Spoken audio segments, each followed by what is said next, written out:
How to fix slow download speed on Telegram PC. So if you want to actually fix your Telegram PC download speed, then this video is for you.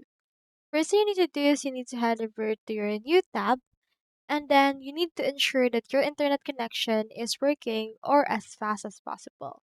To do that, head over and go over to fast.com, and then this will measure your speed of the internet that you're in. So as you can see, my speed right now is actually at around 60 to 70 Mbps. On some cases, that is actually decent, but on some cases, that is also slow.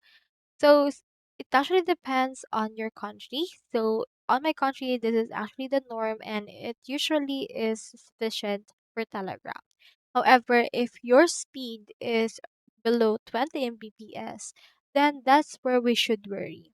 What we can do is you can restart your wired modem or your wireless Wi-Fi, and you can also clear your Telegram cache through this way. To clear your Telegram cache, just click onto these three dots, then scroll down and head over to settings.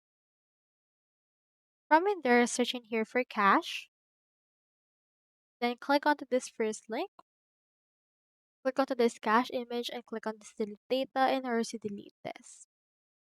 So I hope this video helped you, and if it did, feel free to like and subscribe. It really helps support the channel. And if you got a question, just drop it in the comments.